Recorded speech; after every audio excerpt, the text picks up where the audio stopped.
I think we're live, folks. Anyhow, I think we're on episode 8 of Elk Talk Live, brought to you by Bowtech, Leupold, Rocky Mountain Elk Foundation, and now 3 more great companies, Tightspot Quivers, Ripcord arrow rests, and black gold sights. This week, I'm going to start with a question. We've had it a couple times, and these came after the live Q&A session. And you see I've got this Montana bull here in front of me, and a lot of people are like, Randy, how do you judge a big bull from a small bull? Or Randy, how do you judge the score real quickly when you see a bull? Is it this class or that class? Well, for me, I don't really care about scores that much, so I'm mostly worried about, does it look like one I want to shoot? I don't care what the score is, but some people do.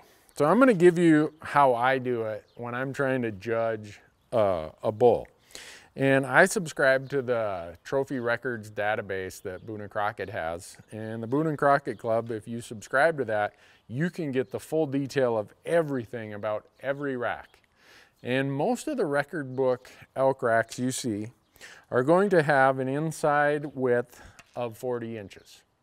They're going to have mass measurements usually around 30 inches. You get the first lowest four mass measurements. So you take, all right, 30 on this side, and then most of them you take, so here's the math.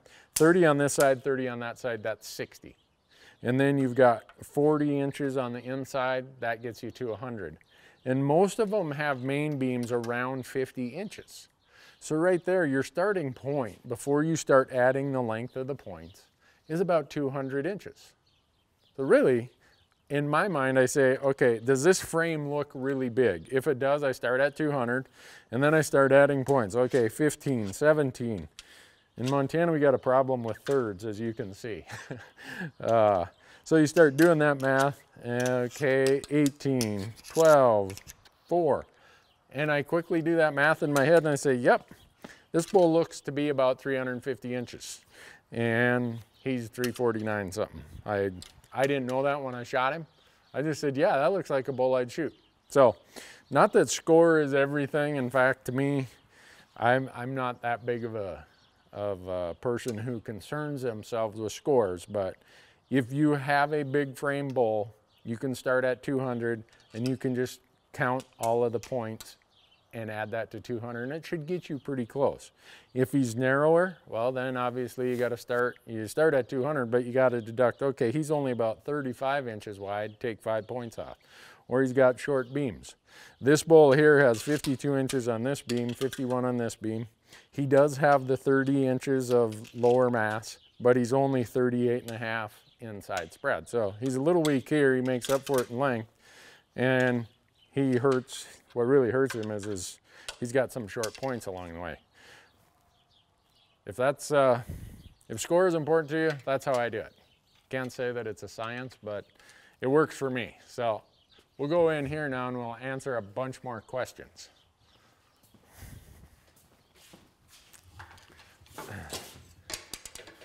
Oh, let's see. So here's the other thing tonight that is working, I don't know if you'd say working for us or working against us. I think we can probably say working against us, eh, Michael? We don't have Marcus, our third production guy, here with us, so Michael and I are doing this on ourselves. He's running the Broadcaster Pro, monitoring the audio, running the camera, and I'm trying my best to get all your questions and answer them. So hang with me here. All right. When you kill an elk, what pieces of meat do you pack out first? Does anything spoil sooner than the others? For me, and you'll see where I've said this on the TV show, I always pack out the meat first, the head and antlers last. And I usually start with the bigger pieces of meat, the hindquarters. And then I'll probably take a front quarter and one of the back straps and tenderloins and some trim. And then the last load will be the other front quarter, the back strap, tenderloin, trim, whatever I have. So I try to get the biggest pieces out first. I want to get those up to wherever I'm having the meat in the shade with the wind blowing on it. So that's how I do it. Let's see. I'm trying to get my my phone here to do what it's supposed to do. All right, I got another question that some of these came in before the, oh, that's why this is sitting here. Some of you have asked, what bugle do I use? This one here, it's made by Rocky Mountain Hunting Calls. They also make diaphragm calls, open reed calls, other stuff. That's the one I use. My friend Corey Jacobson is kind of my tutor on that. And most people who see Corey and I hunting together know that I could use a tutor. Oh yeah, again, every week I forget to turn down my volume here, so I get this echo that keeps coming back to me. All right, what else we got? Oh, moon phases. Do moon phases affect elk as much as published? I don't know. I'm going to just give you my observation. In the rut, I think moon phases, especially if it's combined with warm weather, the elk do their rutting at night. So when we're out hunting, we're like, oh man, the rut's delayed, it's deferred. It can't be. If you think about just the biology, physiology, the gestation period of elk, those elk have to hit the ground in late May, early June. You march that gestation period back, that rut is happening, whether it's hot, whether it's cold, whether it's full moon, whether it's not full moon. I do think it affects their daytime pattern as far as how much they move, but it doesn't affect the rut at all. Take that for what it's worth. I'm an accountant who just gets to hunt elk a lot. So, do bulls and cows hang out in the same area prior to the rut? The young bulls will hang out with the cows prior to the rut because they're both focused on feed. And if you, in a normal mountain environment, prior to the rut, we're talking early season, say in August, maybe the pre-rut in really early September, the bulls are gonna go after the feed that's highest up the mountain. The cows are gonna be on the feed that's mid-mountain or wherever they can find it. Usually you're gonna find the mature bulls in the pre-rut and early season at an elevation that's higher than the cows, but they're still focused on one thing, food. That is the key thing that time of year. Let's see. Oh yeah. What do you do if you find elk and start to move in on them, but you encounter other hunters with the same idea? What do you do? Well, my theory on public land is he who is there first wins. So you'll see me sometimes, I'll be glassing and I'm like, man, maybe we should make a stock on that deer or that bull. And I see other hunters go and I'm like, well, they went after him first, I'm just gonna sit back and watch. So, or I'll come in the dark. If someone beat me to the spot, I leave it to them. And I hope, it doesn't always happen, if I come in, or if I'm there and they come in, I'm hoping that they'll let me have the spot. But it is part of what happens when you're hunting public land. So, oh, here's one. I was just talking to a guy about this today. How do you manage knee pain when walking downhill? Let's see, right here. Here's how you manage knee pain when you're walking downhill. You set this to 110 centimeters if you're my height.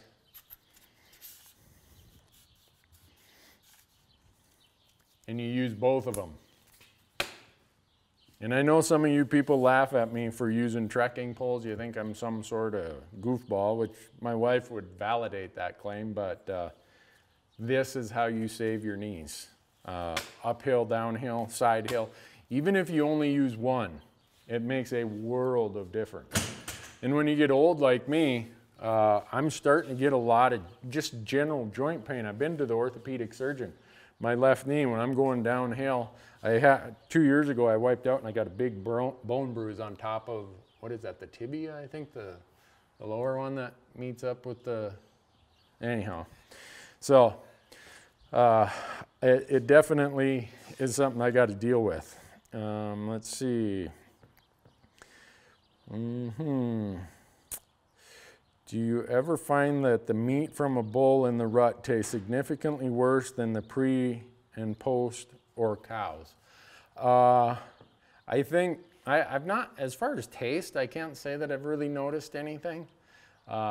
It seems to be a little tougher at that time of year. Once you get past the rut, they're really, really, really lean. They've lost all that weight while they've been in the rut. So taste-wise, I've never noticed anything, but I sure have with texture. Let's see. Besides a map in your pack, what other items do I need in my pack excluding water? Oh boy. I don't know if we should do a bag dump or what, but this, I would want to answer that, but it'd take me the whole podcast or the whole broadcast to dump out everything that's in that pack. You need some survival stuff. You need the stuff that's necessary to take care of the animal. Extra clothing, fire starter, toilet paper. I mean, there's some over time you start putting together what you need as an absolute necessity and thinning out those things that you don't really need. So, let's see. Randy, do cow elk come in with the bulls when you call a bull in September for rut? Will cows follow the bull into the call? Not my experience. No, they won't. Usually if you bugle, it's a challenge is what you're doing. You're threatening them that you're going to take their cows. So he will leave the cows there and he'll try to get between you and the cows, you hope. Old bulls that have been pressured, that have a lot of experience of people calling, they won't even come to challenge you. They'll just grab their cows and they'll push them off. Let's see. Boy, there's a lot of questions today. This is hard when I got to read them and then also try to sort them out. Let's see, what strategies for glassing? For me, I try to glass to the extent possible with the sun at my back. Usually what I do is if the sun's coming from the east, I'll try to be glassing north. That way I can glass those shaded slopes that are on the east side of the basin because they'll light up last. And I can also glass those western slopes which face east. The sun will hit them first. That will light up first and I can see in there better. But oftentimes the deer and elk will stay out later on the shaded slope. And I try to do the same thing at night. When the sun's setting in the west, I know that the deer and elk will come out on that western slope that faces east because it's shaded. They'll come out there earlier. So that's really my strategy. Have my binos, if possible, on a tripod and force myself to slow down, lock my tripod off, and look through the whole viewfinder of the field of view of the bino. So, let's see. Someone just asked a similar question. I'm glad I answered that. Okay, Randy, are you coming to Big Sky this weekend for the 3D shoot? Yeah, the Total Archery Challenge is in Big Sky, Montana, 40 miles south of my house this weekend. I will be there, but I won't be shooting the course. And I know some of you are going to call me a sissy, but I think I talked about how I do my shooting practice before on one of the other broadcasts. I think I'm going to turn a light on in here. I can't hardly see. That's part of getting old. But the reason I won't be shooting the course is that my left wrist, and it gets to how I practice at home. I shoot 3 to 5 arrows, go back to the house, come back a few hours later, shoot 3 to 5 arrows. I used to shoot quite a few courses, and if I shoot 30, 40, 50 arrows in a day, my left wrist hurts for so long. And I got in a car wreck when I was 21, 22, and it's been kind of screwed up ever since then. So I won't be shooting the course, but I'm going to be there with my podcast kit, and we're going to be talking to anyone who wants to walk by and visit with us. So please be sharing these broadcasts. Leupold has something for us to give away tonight. We're going to pick one of your questions tonight. Leupold has their bino harness that they have here. They asked us to give that away tonight. Somebody's going to win it. We're going to pick the winner and we'll notify you via Facebook or via the live stream feed. So please, though, share these. And also, one of the things that's gonna happen as we get closer to hunting season, it's gonna be harder for us to do these every Wednesday night at 8 o'clock Mountain Time. We might have to do it a little earlier, a little later, or move it to a different night because we have to have cell coverage for that whole hardware. You don't see it, it's on top of the camera. And if we're gonna shoot an elk, some days we have to leave cell coverage. So the way to stay notified about that is go to your phone, your smartphone, and text Randy, R-A-N-D-Y, to 313131. Or if you're in Canada, 393939. So, all right. Watch both of your videos on the gutless method. What is the advantage of not gutting the animal? A whole lot of things, especially if you've hit the animal back further and maybe you punch the gut or an intestine. You don't have to deal with all that problem. It's one step you don't really need to do. If I hunt elk, I'm gonna be packing them out. So I'm gonna be cutting them up in quarters. So why do I wanna break open that cavity and deal with all that mess, create all that problem when I don't have to? Keeps your meat cleaner, keeps it from being contaminated, and it's just easier to do for me. Let's see. What is my pack frame of choice? Well, I just held it up here. This is a Mystery Ranch right here, Metcalf, and it can carry way, way more of a load than I can.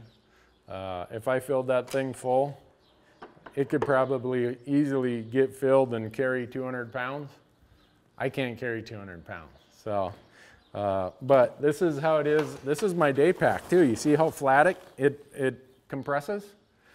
Once I shoot something, all these straps come apart and you actually put a quarter right in here. This bag comes away from the frame and the quarter goes down in there. There's some cool videos about it, but that's what pack I use. It's an internal frame pack.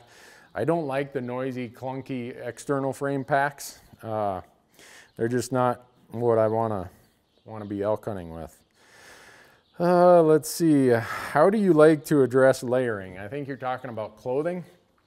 For me, layering starts with the base layer. It's always merino wool. I don't care how warm it is, my base layer is merino wool. It is, by its nature, inhibits bacterial growth, which creates odor. And then from there, depending on whether it's archery season, whether it's rifle season, whatever, I start stacking layers. I would rather have way more layers of thinner fabric than fewer layers of bigger, thicker fabric. That way you can almost micro adjust what your temperature is, your body temperature is. As you're hiking, all of our hunts, we're hiking an hour, 2 hours in the morning. I'll leave the truck with nothing but just that long sleeve t-shirt on and maybe a vest. And then when I get up there, I let the perspiration evaporate and then I start layering up. If it's archery season, usually I'm just running with some sort of merino wool. Let's see. Is there a piece of gear that you carry with you that most people don't? And why do you carry it? Let me think about that. I might have to get back to that one. Here's kind of how it works. You know, you do this for 25 years and you kind of sort out the style of hunting and the equipment that's required for that style of hunting. So in your mind, you think, oh, everyone else hunts like I do. And so everyone else must be carrying the same stuff that I do. For me, I don't know what it would really be that, I assume everyone carries the same similar kind of stuff that I carry. Maybe it would be some of the fire starters I use. Maybe it would be the game bags that I use. One thing that probably no one else carries is Benadryl or Claritin, because they're probably not allergic to the dander and the blood of deer, elk, and antelope like I am. So that's probably one thing I carry that most people don't.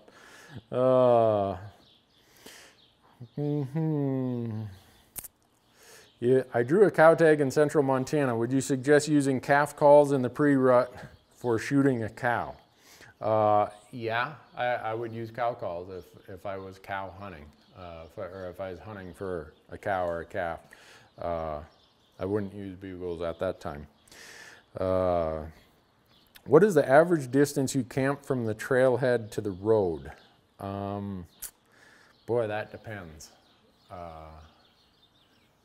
usually we have a base camp. So I think we kind of got into this on the last episode. We have these base camp setups, and we usually use mobile tents, Newberg tents. And what we do is we say, all right, let's camp here so that if there's nothing in this drainage 3 miles away, we're not stuck there. If we hike a camp in there, we're stuck there. And maybe they're in this drainage 2 miles away or 5 miles away. So we're usually pretty mobile. We don't, at this point, we've decided for what we gotta do, we have 5 days to get there to what I call sort it out, figure it out, pack them out. So we gotta be mobile. We can't invest all of our time in one drainage or one spot. So I would say normally from the trailhead to where we're gonna hunt that day, we usually have at least a 2-mile walk to our glassing spots or where we start hunting. And that's just my experience of what it takes to get away from the people. And once you get away from the people, you get into the elk. So, all right. I'm trying to get questions between Facebook pages and between live stream and everything. Michael, are you getting the live stream here? Yes. Are you? Yep. You want me to look for some questions? Yeah, you got a question on the live stream? Because I've been hogging the Facebook side of it here. Oh, okay. I'll go to live stream. Is calling too much a possibility? Yeah, I guess it probably could be. But I've hunted with some very successful elk hunters in archery season, and they call and call and call, and it works. And it's my one friend, he kind of has a theory about the way, here's how I look at it. I compare it to fishing. You know, I'll be fishing and I'll see fish on my graph on my electronics, and I'll stop and I'll jig or I'll try to catch them, and they're not biting. I move on. Those fish don't want to bite. Kind of like with elk. Call a lot. If you don't get a response, guess what? Those elk don't want to play. Go find some that do. It's a lot easier to kill an elk that wants to engage you than to try and make one engage you. So that's my theory anyhow. Will wind direction determine which way you approach a basin? Yes, 100% of the time. Not just the prevailing wind or the atmospheric wind, but also what I think the thermals will be. That was one of the questions we got before we went live. It was already on the feed. Somebody asked a question about wind, and what was it?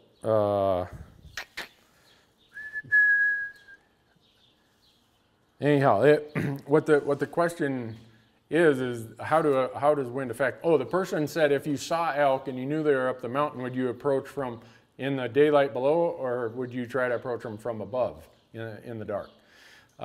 You need to understand that a lot of times when you leave your truck, the thermal is coming downhill because heavier air comes down. It's dark, you're like, okay.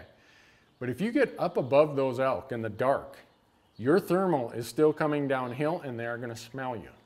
So be very aware of what the thermal is doing, even in the dark. If you've seen elk the night before and you're like, all right, I'm going in the morning, I'm gonna kill that elk.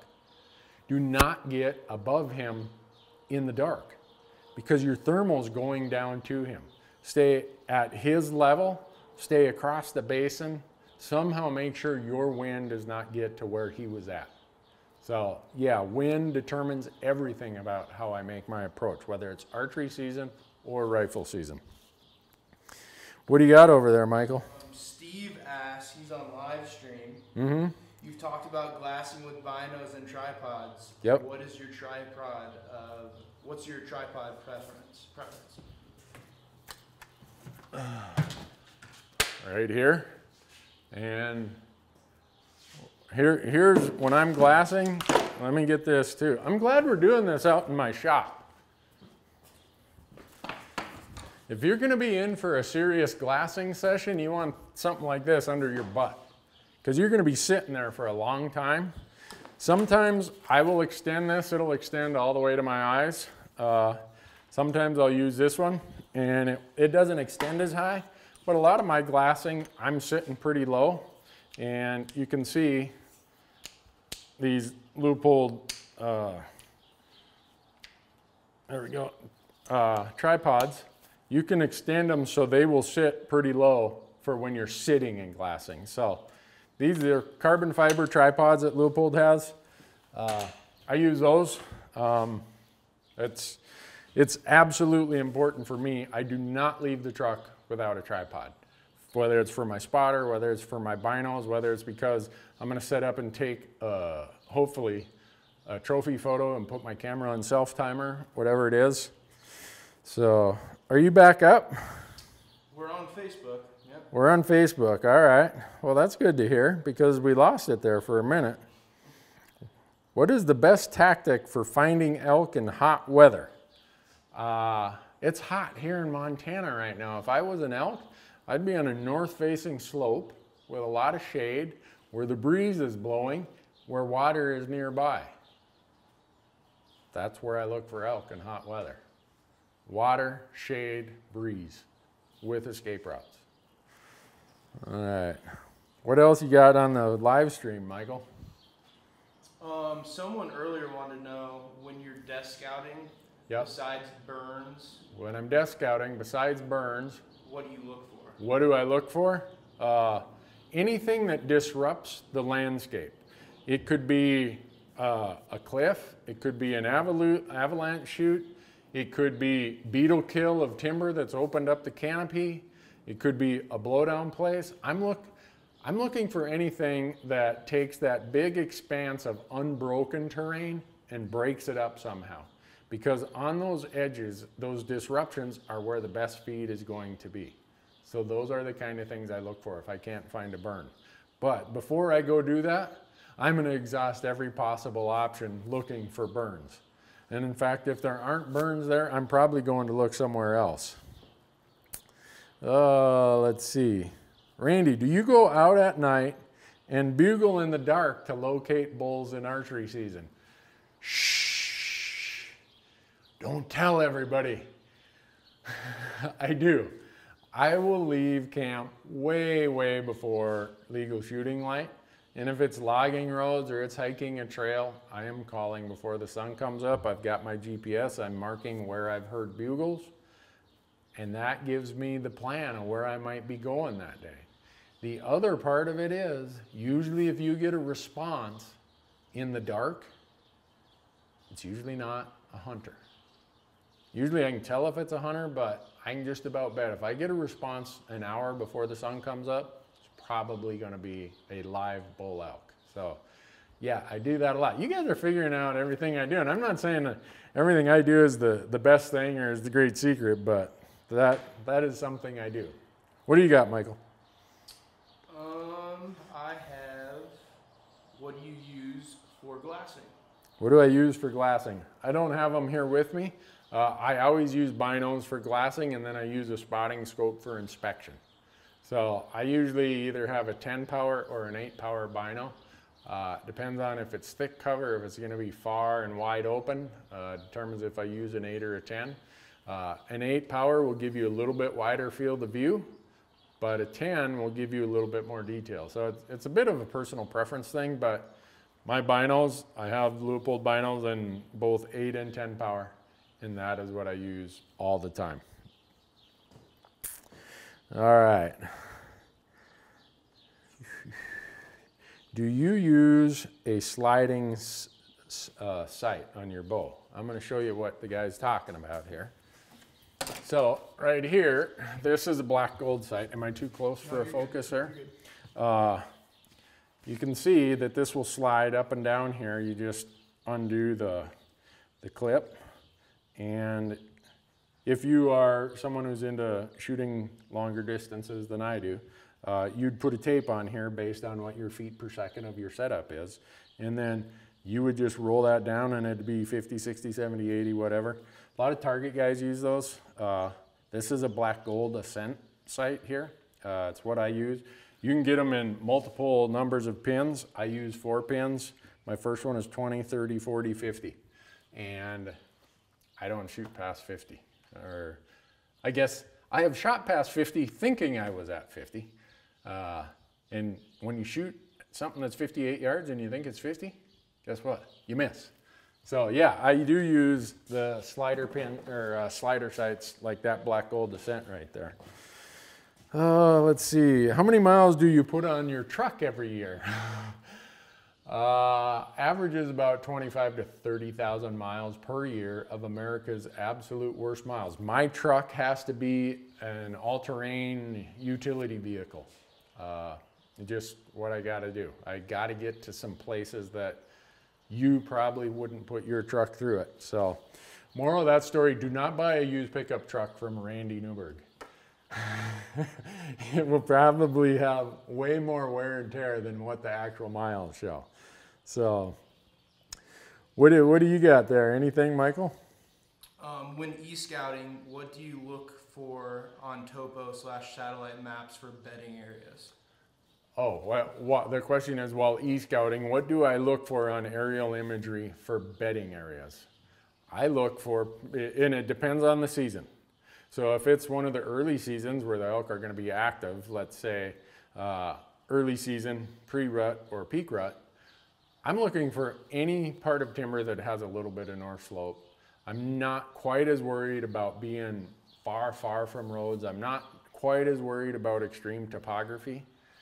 But once I get to the post-rut season of October and the late season of November and December, then I'm looking for bedding areas that are far from roads and have ugly topography. And I know the bedding areas are usually going to be the places where there's breaks in that topography. So that's what I look for. Let's see. Man, are you on the Facebook, or are you on live stream? I'm on Facebook. Okay. What do we got on live stream? I think live stream could have. Okay. Let me get here. Hopefully you people don't get fed up with me trying to do this as a one-man band. We wanted to see if we could do it as one person, and I'm finding right now it's really hard. Jerry wants to know, how many states do you apply for elk each year? Let's see. I'll start in the east. Kentucky, New Mexico, Arizona, Colorado. I used to apply in Utah, but I drew in 2014, so I'm on their waiting list. Nevada, Idaho, Wyoming, Montana. 9 states. I apply for elk in every state. And I apply for a lot of other people who we have as guest hunters on the show. And I do the same thing. I apply in all those states for sheep and antelope and deer and everything. So, yeah, I know some of you are saying, Randy, how do you do that? Well, it's part of what we got to do to get 12 hunts in a season. And whatever we don't draw, then we got to go looking for what are the leftover tags. Like, and this is a common question we get is, hey, I didn't draw my tag. How can I go elk hunting this year? Well, right now, you can go buy an archery tag or a rifle tag for the 2nd or 3rd rifle season in Colorado. Right now, there's no draw. You can go to Idaho, and just about all of their units still have over-the-counter general elk tags, which would let you archery hunt or let you rifle hunt. So a lot of times we got to fill in our schedule with these general leftover, second choice, whatever you call it, kind of tags. So let's see. What do you listen for to determine if a bugle you hear is an elk or a hunter? An elk will make your body vibrate. Depending on how close or how far. You will almost feel vibration. Elk has this dip most of the time. I mean, there's some elk that sound kind of funky, and so you can't always take this, but if you go out in the woods and listen, a lot of the calls, especially the calls with the built-in reeds, the bugles, have a very plastic sound to them, a very just tinny kind of sound to it. After a while, you're like, oh, that's a whatever call. That's a whatever call. So it's not always perfect. Sometimes you say, oh, that's a hunter, and it turns out to be an elk, and you're like, gee, that was stupid, Randy. But after a while, you kind of get the hang of it. If it's something that just vibrates, makes that deep sound at the end and can change those octaves without really getting wacky, odds are you're probably listening to a real live bull elk. How many coolers do you take with you on hunts? When I'm doing, let's say, like last year we did New Mexico archery elk. It was hot. It was 85 degrees. I bring 265 quarts like I'm standing in front of here, and then I'll bring 285 quarts. And one elk, if I bone it out and I get it all cooled off, let it hang overnight and do everything I got to do so that even the core of the meat is cool, I'll stuff it in here. These 4 coolers are more than enough to hold all that meat, plus a lot of ice, so that I can get home. And you've seen us do this on the YouTube channel. We have a lot of videos there where we talk about, we try to bring frozen milk jugs. We did a whole video about how you keep ice while you're out doing a hunt like we do in New Mexico or Arizona, Nevada. We're gonna be in Nevada in next month in August, archery mule deer hunting. And if we shoot a deer, it's gonna be a challenge. All right, how do you get that thing cooled off? How do you get it all the way back home to Montana? Well, you better have good coolers. You better know how to take care of the meat. You better know how to get it cooled. And you better have some frozen milk jugs that you can lay on top of there. And the reason I use frozen milk jugs is I don't like water running all over in the cooler. So that's a big reason for using something that controls the moisture. If you start getting stuff that melts, say just regular cube ice, you're gonna get a ton of water on your meat. Moisture is the place that bacteria starts. You don't want bacteria on your meat, so. What time is it, Michael? I think it's getting to be time where we take 1 or 2 more questions, huh? Yep. You got one you want you want us to take? Earlier somebody asked about hunting near large water sources. I'm assuming they're talking about lakes. Lakes and rivers. What's your opinion on that? Oh, well, I mean, if there's a large river or a large lake, yeah, the animal's going to be able to water there more consistently. But if you think about it, it's a lot larger. So trying to pinpoint exactly where they're going to use that water is harder. For me, if I'm going to hunt a water source, I want some very small place that the animal feels comfortable coming into, that maybe has quite a bit of cover where they can see and look, okay, before they approach the water, they stand back there in that cover, yeah.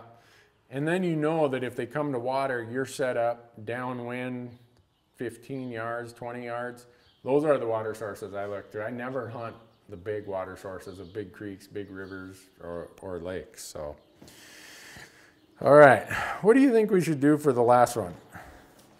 Do we have any question that is just so good we got to give away this Leupold item right now, or we better do it after? We got enough on our hands. We're going to do that part afterwards, but Bowtech is really so great in helping us set up all the hardware, the live stream feed, everything. We hope that you will share this with your friends, because we're going to start adding a lot more stuff, and you can see by this kind of grin I have on my face, we got a big surprise for you, but I can't tell you about it right now. That's terrible. I can't believe I did that, but I did. But the folks at Bowtech know what we're working on. The folks at Leupold know what we're working on. But trust me, you're going to want to text Randy to 313131 when you find out what this is. Not just for the fact that you'll always get notifications when we go live, but there's going to be some cool things going on. I wish I didn't even know about it. I have a hard time. I'm so excited about it. I really am struggling to not let the cat out of the bag. So last question, folks. All right.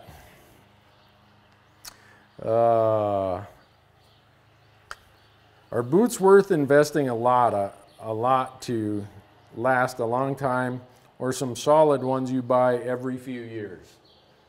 That's interesting you say that. This week we were just out at Kenetrek filming boot videos, because I've got a pair of Kenetrek boots I've been using since 2000. We tried to remember if they're 2006 or 7. The owner of the company said, we might need to put these in the museum. I'm still using them. Okay, I paid $300 or $200 back then, probably $250. Now I think they're a $400 boot. They fit me perfectly. They last forever. I tell people, if you are mountain hunting and you're carrying heavy loads like we do every day, you have to take care of your feet. And the way you take care of your feet are the best boots you can afford. Do not neglect the sock. It starts, so this is your foot. You need a liner, you need a sock, and you need a boot. And probably a gaiter. Take care of your feet and they will take care of you. Do not skimp on your feet unless you plan on road hunting. If you plan on road hunting, then I guess, yeah, go down and buy a pair of Crocs or flip-flops down at Walmart or something. But for the kind of hunting we do, I would skimp on a lot of other things before I'd skimp on my boots. So is that a wrap, Michael, or what do you think? Yeah, I think we're gonna wrap it for today, folks. Thanks for putting up with us. We're trying to do this without our third mate here. Next week, we're gonna have him. And tune in every Wednesday night, 8 o'clock Mountain Time. And again, share this with as many people as you would. And also, give us your feedback. Let us know if this is working for you. We really are interested in, hey, yeah, I watched this. This is useful. This is valuable. Randy, this is a waste of my time. Whatever. We're trying our hardest to lower the hurdles so that everybody who wants to hunt elk feels like they can do it. And when they go do it, hopefully they'll be successful. Thanks for watching.